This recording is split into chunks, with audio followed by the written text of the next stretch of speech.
Hi, my name is Doug Fields, and I'm glad you're taking the time to listen to this and get a little bit of youth ministry training. It's crucial that you continue learning if you plan to be an effective youth ministry leader. The moment you stop learning, you stop leading. And this tape is intended to help you be a better leader in youth ministry and a better steward of the time and the words God has given you. So, for the next few minutes, I want to talk to you about the words of a youth worker. I've been very excited to put together this particular training tape because it's a topic that you wouldn't normally receive at a youth ministry conference. This title, The Youth Worker's Words, wouldn't pack out a seminar room, and yet the application of this tape has the potential to impact students' lives forever. If you're a youth worker who doesn't normally give serious consideration to the words you use with students, this could be one of the most important youth ministry trainings you'll ever experience.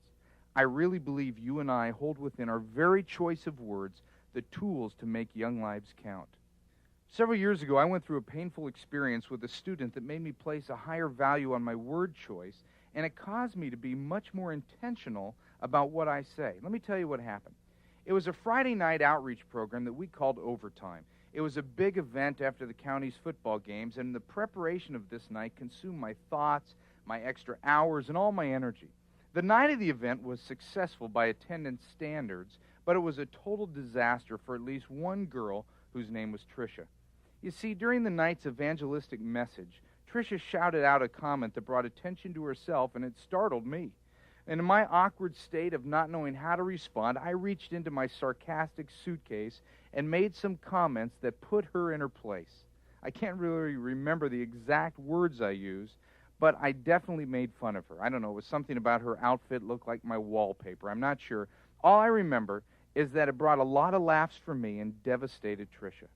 After I finished speaking, I went looking for her to apologize, but she had already left. I never saw her again. She wouldn't return my phone calls and told her friends she wanted nothing to do with me, church, and God. That night I learned a powerful lesson. Unfortunately, it was at the expense of a student. I had spent a lot of time thinking through this outreach program, but spent no time thinking about the words I used to reach students like Tricia. That night was the first of many experiences that have caused me to be both more careful and constructive with my words. I want to challenge you in the same way. Not just to edit your words so you don't tear students down, but to be strategic with your words so you build students up. Isn't it interesting that as youth workers we spend significant time planning Bible studies, hunting for new relevant curriculum, playing creative games, designing new methods to remember names, but we don't give much consideration to the language that comes from our mouths. Basically, we spend a lot of time on youth ministry development, but we spend little time on word development.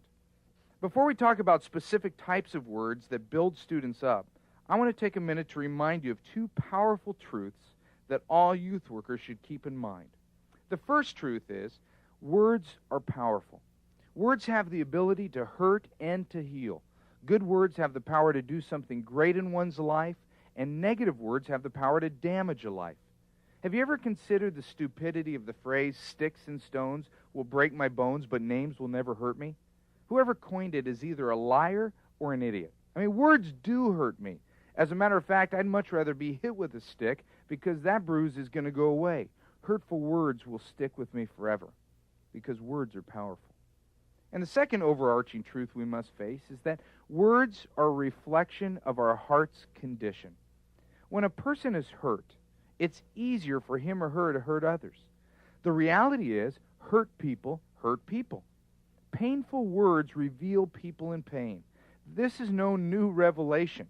In Matthew 12:35, Jesus said, a good person will speak good words that are deep within him or her, and an evil person will speak evil words deep within that person. The truth is, we are literally what we say. Our negative words always reveal symptoms of our soul sickness. In the book of Proverbs, there's several verses that have to do with the words that come out of our mouth. In Proverbs 5, verses 3 and 4, it says, for the lips of a loose woman drip honey, and her speech is smoother than oil, but in the end she is bitter as wormwood, sharp as a two-edged sword. In Proverbs 16:27, it says, a worthless man plots evil, and his speech is like scorching of fire.